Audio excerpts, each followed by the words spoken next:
Hello friends, welcome to current affairs now.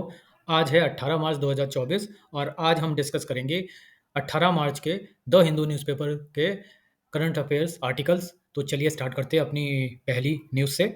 आज की first news है big recipients unable to reveal bond donor data.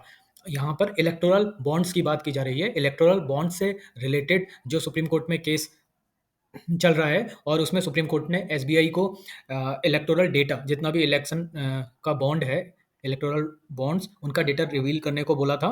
और SBI के द्वारा ये बॉन्ड का डेटा इलेक्शन कमीशन को दिया गया। इलेक्शन कमीशन ने अपनी साइट पे सारा डेटा एक्सप्लेन किया। इसमें से कुछ जो डिटेल्स हैं वो already election commission of India ने सुप्रीम कोर्ट को दी थी, जिसमें कुछ पॉलिटिकल पार्टी ने अपने इलेक्टोरल डोनर्स की डिटेल्स साझा की थी इलेक्शन कमीशन से। लेकिन ये जो data election commission of India का था, ये डिस्प्ले होने के बाद अब ये सामने आया है कि इलेक्शन रिलेटेड जो भी बॉन्ड्स पॉलिटिकल पार्टीज ने रिसीव किए और बॉन्ड्स के थ्रू पैसे रिसीव किए, उसमें से बड़ी पॉलिटिकल पार्टीज यानी जिन पॉलिटिकल पार्टीज जो नेशनल पॉलिटिकल पार्टी है बीजेपी और कांग्रेस, इन दोनों के द्वारा अपने डोनर्स की डिटेल इलेक्शन कमीशन को नहीं दी गई। ज़्यादातर जो लार्ज रेसिपिएंट फंडिंग के हैं, जिनमें से सबसे ज़्यादा डोनेशन जो बीजेपी को गया है और कांग्रेस को गया है, और इसके अलावा जो थोड़े-थोड़े डोनेशन रीजनल पॉलिटिकल पार्टी या स्टेट की पॉलिटिकल पार्टीज़ को भी गया है। तो इन रीजनल पार्टीज़ में से कुछ पार्टीज़ ने तो अपने डोनर्स की डिटेल इलेक्शन कमीशन को दी थी, लेकिन बड़ी पॉलिटिकल पार्टीज़ ने नहीं दी है। इनमें से मेजर पॉलिटिकल पार्टीज़ हैं BJP, Congress and Trinamool Congress. They have not shared any detail about their donor in submission made to Election Commission of India under direction of Supreme Court in May 2019 and November 2023। तो Supreme Court ने election commission को बोला था कि जो भी detail political party ने दी हैं, वो जो भी डिटेल पॉलिटिकल पार्टी ने दी है वो इलेक्शन कमीशन अपनी साइट पे दिखा दे। तो सुप्रीम कोर्ट का ऑर्डर था ये 2019 का, 2023 का। उसके अकॉर्डिंग मेजर पॉलिटिकल पार्टीज के द्वारा ये डेटा नहीं दिया गया इलेक्शन कमीशन ऑफ इंडिया को। दिस केम टू लाइट जब सुप्रीम कोर्ट ने अभी संडे को अपना डेटा पब्लिश किया। इसमें से अगर जो मेजर पॉलिटिकल पार्टी हैं जिन्होंने रिवील किया डेटा, वो है डीएमके तमिलनाडु की पॉलिटिकल पार्टी, एनसीपी महाराष्ट्र में जो मेनली सबसे बड़ी पार्टी है, और जेडीएस।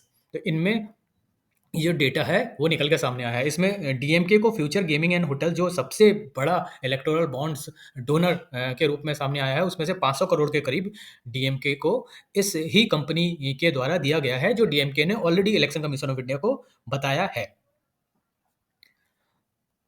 इससे रिलेटेड एक और केस है जो सुप्रीम कोर्ट के सामने अभी आना है। आज सुप्रीम कोर्ट जो एसबीआई के द्वारा सीरियल नंबर इलेक्टोरल बॉन्ड्स के नहीं शेयर किए गए थे, उसके बारे में आज सुप्रीम कोर्ट को डिसाइड किया जाना है।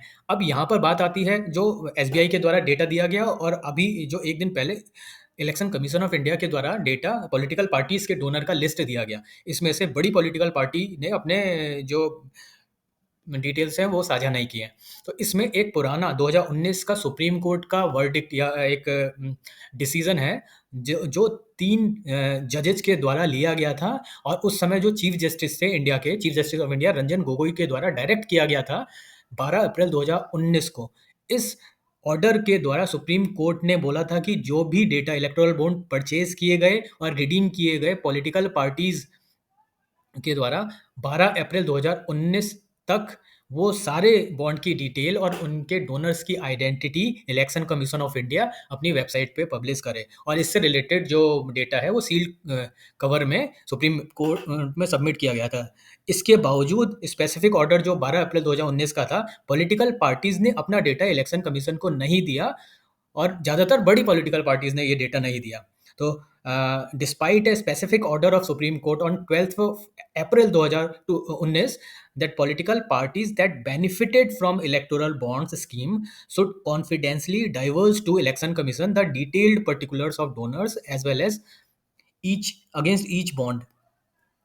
तो ये जो ऑर्डर कवर करता है बॉन्ड जो खरीदे गए और जो इनकैश करवाए गए 2018 और 2019 के बीच।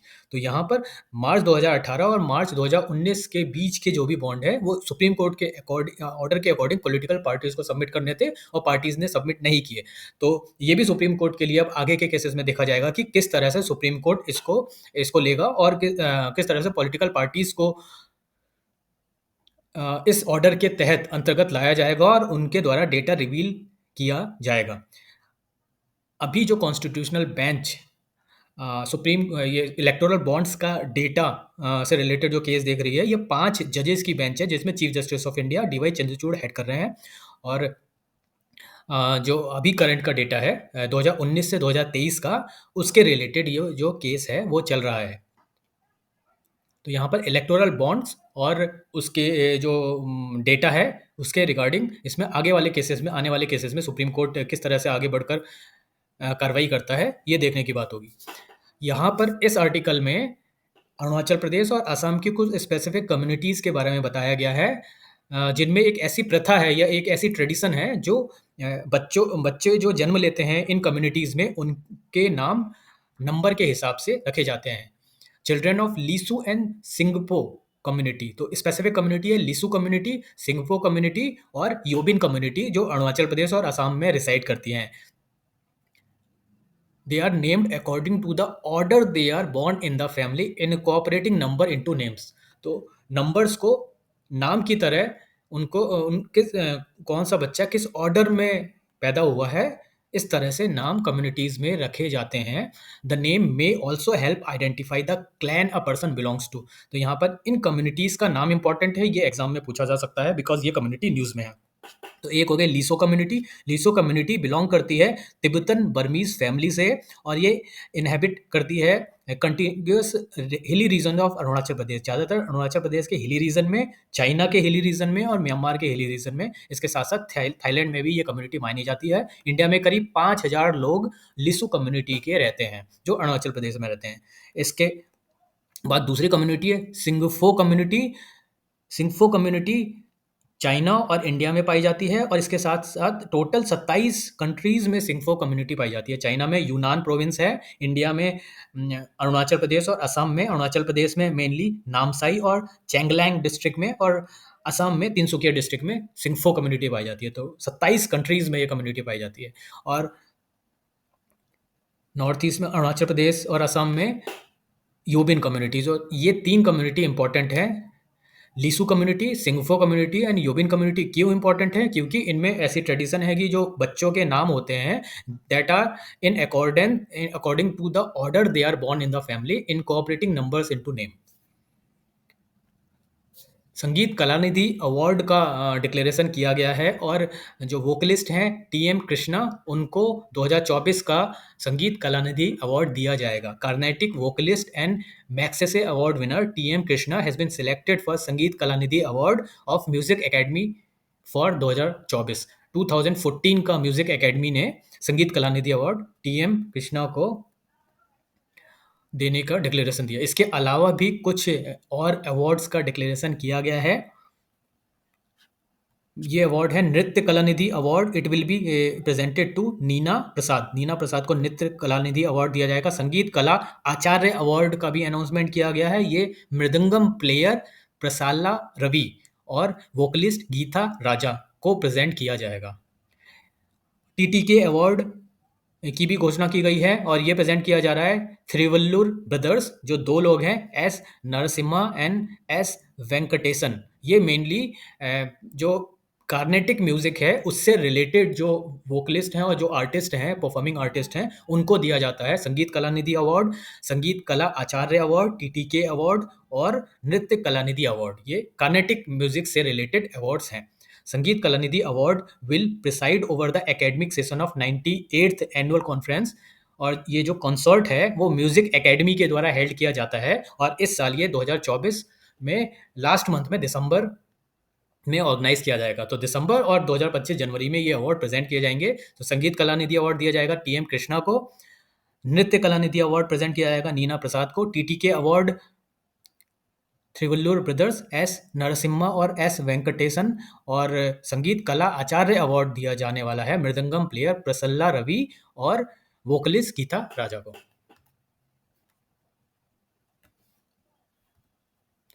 यहाँ पर इस आर्टिकल में आयरलैंड और इंडिया के जो रिलेशंस है, जो बिजनेस और ट्रेडिंग रिलेशन है, उसके बारे में आयरलैंड के जो एनवॉय हैं साइमन कोविने उनके द्वारा उनके द्वारा एक इंटरव्यू है, उसके बारे में यहाँ पर इंडिया और आयरलैंड के रिलेशंस के बारे में उनके पॉइंट ऑफ व्यू प्रेजेंट किए गए हैं। साइमन कॉनवो का मानना है कि इंडिया और आयरलैंड का जो रिलेशन है, इंडिया और यूरोपियन यूनियन के रिलेशंस स्ट्रांग होने से इंडिया और आयरलैंड का ट्रेडिंग रिलेटेड और इकोनॉमिक रिलेशन और इकोनॉमिक एग्रीमेंट काफ़ी फ्यूचर के लिए काफ़ी अच्छा है, और उसी के बारे में यहाँ पर बताया गया है। यहाँ पर इंडिया ने जो अभी चार यूरोपियन कंट्रीज़ के साथ एक फ्री ट्रेड एग्रीमेंट साइन किया है, और ये कंट्रीज़ हैं यूरोपियन फ्री ट्रेड एग्रीमेंट, जो बायलैटरल एग्रीमेंट रिसेंटली इंडिया ने साइन किया है, India European union bilateral trade agreement.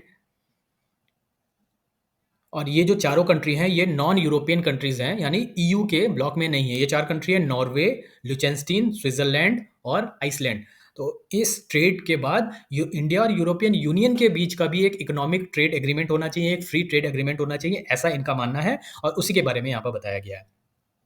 जो यूरोपियन अग्रीमेंट है इसको फाइनलाइज करने के लिए करीब 1 साल लगेगा, क्योंकि अभी यूरोपियन यूनियन में भी इलेक्शन का टाइम है, और वहाँ पर नई यूरोपियन कमीशन का एस्टेब्लिशमेंट होना है, और उसके लिए इलेक्शन चल रहे हैं, और इंडिया में भी अभी इलेक्शन है। तो इलेक्शन के टाइम में ये एग्रीमेंट फाइनलाइजेशन होना काफ़ी ज़्यादा मुश्किल होता है, क्योंकि एग्रीमेंट में कुछ टर्म्स एंड कंडीशन ऐसे होते हैं जो कंट्रीज़ के लिए इलेक्शन टाइम में फाइनलाइज करना मुश्किल है।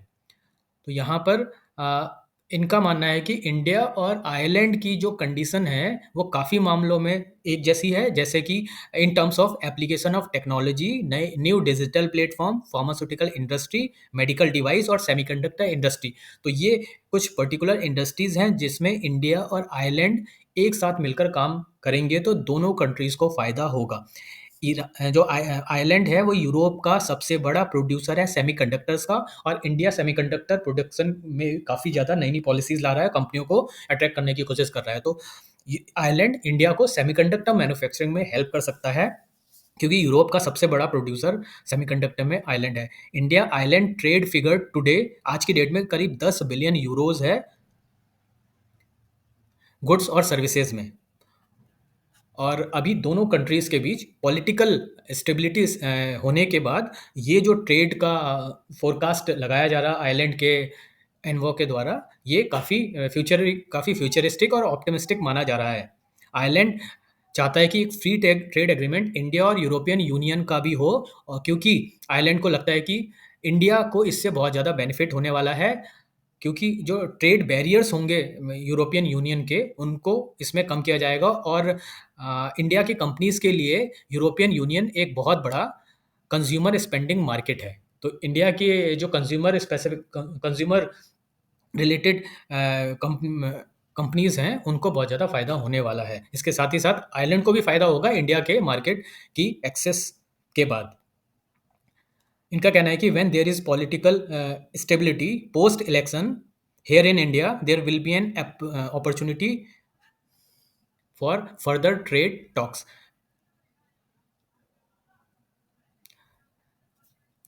पिछले कुछ सालों में जो पूरे ग्लोबल ऑर्डर बना है, जैसे पहले 2019 और 20 में कोविड की वजह से काफ़ी ज़्यादा इकॉनमी को सेटबैक देखना पड़ा। उसके बाद रसिया और यूक्रेन की जो वॉर लगातार कॉन्फ्लिक्ट चल रहा है, उसके उसके बाद यूरोपियन रीजन में बहुत ज़्यादा कॉन्फ्लिक्ट और जो ट्रेड हैं उसको बहुत ज़्यादा धक्का पहुंचा है। फिर मिडिल ईस्ट में क्राइसिस देखी गई है, अभी इसराइल और हमास के बीच जो कॉन्फ्लिक्ट चल रहा है। उसके अलावा जो अफ्रीका में माइग्रेशन और कॉन्फ्लिक्ट की कंडीशन बनी हुई है, लीबिया में और सूडान में, इजिप्ट में अभी माइग्रेशन की बहुत ज़्यादा प्रॉब्लम जो देखी जा रही है, उसको लेते हुए जो ट्रेड को बढ़ाने की बात की जा रही है, क्योंकि ट्रेड एक बड़ा स्टेबलाइजर माना जाता है गुड इंटरनेशनल रिलेशंस के लिए। और अगर इन कंट्रीज़ के बीच ट्रेड बढ़ेगा तो अपने आप जो कॉन्फ्लिक्ट की कंडीशन है वो धीरे धीरे कम हो जाएगी। तो ट्रेड काफ़ी इंपॉर्टेंट है। EU is focused on the importance of trade as a stabilizer for good international relations, and we will see India as a friend in this part of the world. तो इनका मानना है कि India के साथ जो trade agreement है वह बहुत ज़रूरी है, यूरोपियन यूनियन के लिए भी बहुत ज़रूरी है, क्योंकि इंडिया चाइना के बाद सबसे बड़ा मार्केट है यूरोप के प्रोडक्ट के लिए। इसलिए भी यूरोप कहीं ना कहीं चाहता है कि नॉन यूरोपियन कंट्रीज़ के साथ जो एग्रीमेंट हुआ है उससे बेटर एग्रीमेंट इंडिया के साथ साइन किया जाए। इसके साथ ही साथ इसराइल और हमास का जो अभी कॉन्फ्लिक्ट चल रहा है उसके बारे में भी इनके द्वारा अपने व्यूज़ प्रेजेंट किए गए हैं। इसराइल, इनका कहना है कि Israel has a right to defend itself and its people, but जो अभी गाज़ा में जो हो रहा है ये it is beyond the self defence of Israel. Israel is acting like a rogue nation, and because they are not listening to anyone, they are not being guided by international law. तो Gaza में Israel ने अति कर दी है और वो self defence नहीं है। सेल्फ डिफेंस से ज़्यादा इसराइल ने जिस तरह से काम कर रहा है वो इंटरनेशनल लॉ के अगेंस्ट अगेंस्ट है। इंटरनेशनल लॉ को फॉलो नहीं कर रहा है इसराइल। और इनका ये लास्ट में एक बात की है इन्होंने कि हमास तो टेररिस्ट ऑर्गेनाइजेशन है, वो डेमोक्रेटिक वैल्यूज़ का नहीं समझता, लेकिन Israel being a democratic country इसको डेमोक्रेटिक वैल्यूज़ जो गाज़ा में लोग रह रहे हैं उनको समझना चाहिए। And you can not be a monster in order to defeat a monster. तो एक अच्छा आर्टिकल माना जा सकता है। इंडिया और आयरलैंड के रिलेशंस किस तरह से आगे आने वाले टाइम में आयरलैंड क्या चाह रहा है और क्या-क्या पॉइंट्स हैं मेनली उसको लेकर। नेक्स्ट इंटरनेशनल न्यूज़ है, यूरोपियन यूनियन और इजिप्ट में ने एक अपना ट्रेड एग्रीमेंट साइन किया है 7.4 बिलियन यूरोस का।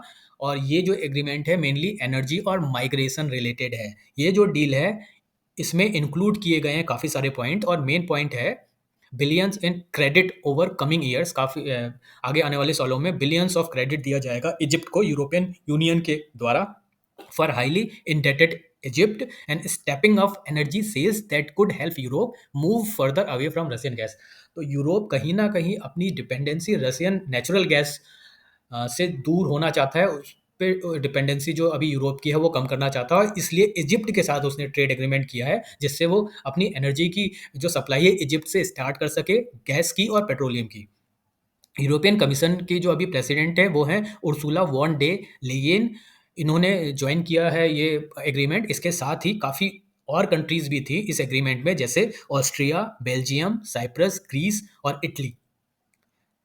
और इजिप्ट के प्रेसिडेंट हैं अब्देल फतेह अल सिसी, जिनके द्वारा ये जो सेरेमनी है इसमें एग्रीमेंट साइन किया गया।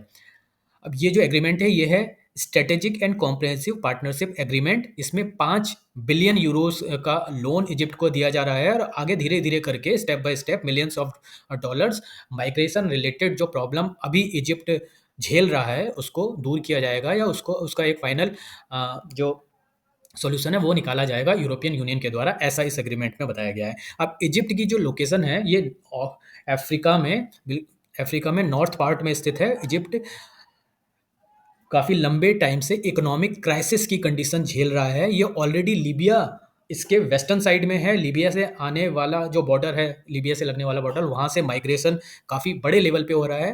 और इसके अलावा इजिप्ट के साउथ में सूडान है, वहाँ से भी माइग्रेशन की प्रॉब्लम देखी गई है। और अभी रिसेंट में जो इसराइल और हमास का कॉन्फ्लिक्ट चल रहा है, वहाँ से जो गाजा स्ट्रिप के लोग हैं, गाजा और रफा जिस सिटी पे इसराइल ने अटैक किया, वहाँ से भाग के वो इसराइल की साइड आ रहे हैं। तो तीनों साइड से इसराइल में इन माइग्रेशन की प्रॉब्लम देखी गई है, जिसको सॉल्व किया जाएगा यूरोपियन यूनियन के द्वारा इसराइल के साथ मिलके।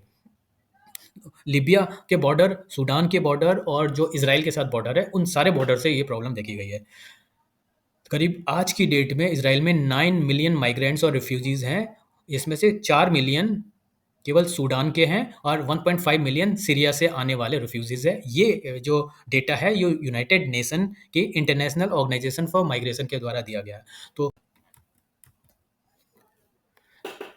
नेक्स्ट न्यूज़ है, यूनिसेफ चीफ के द्वारा कहा गया है कि हैती में कंडीशन बहुत ही बुरी है and it resembles chaos of Mad max. Mad max एक मूवी थी 1979 की, जिसमें बहुत ही वॉयलेंट और लॉलेस कंट्री की कंडीशन दिखाई गई थी, और वहाँ पर वहाँ की कंडीशन को रिजेंबल किया गया है हैती की अभी की कंडीशन। इस समय यूनाइटेड नेशन के द्वारा कुछ डेटा और कुछ जो अपनी तरफ से रिपोर्ट है वो प्रेजेंट की गई है, और बताया गया कि हैती में जो कंडीशन है almost like a scene out of Mad Max which depicted a violent and lawless post apocalyptic future.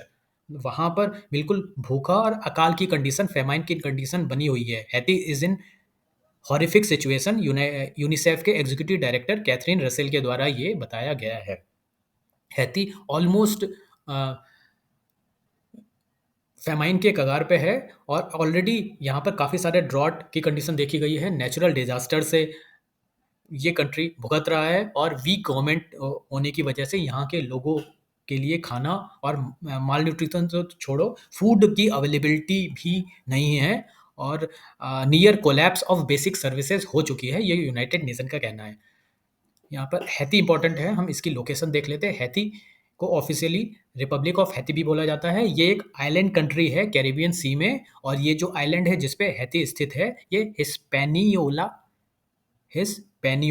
Island है। इसके वेस्टर्न साइड में करीब 3/8 का जो एरिया है वो हैती है, और आ, इसके ईस्टर्न साइड में डोमिनिकन रिपब्लिक हिस्पैनियोला आइलैंड पे ही स्थित है। तो वेस्टर्न जो पार्ट है, 3/8 पार्ट है, ये हैती है। हैती का जो टोटल एरिया है 27,750 स्क्वायर किलोमीटर का है, या करीब 10,714 स्क्वायर माइल का है, और ये थर्ड लार्जेस्ट कंट्री है कैरिबियन रीजन में, और इसमें करीब 11.4 मिलियन पॉपुलेशन है, making it the most populous Caribbean country. इसकी कैपिटल है पोर्ट ऑ प्रिंस। तो ये थे आज के न्यूज़ आर्टिकल्स। आई होप कि आपको पसंद आया होगा, और अगर आपको पसंद आया तो वीडियो को लाइक करें, शेयर करें और सब्सक्राइब करें। Thank you.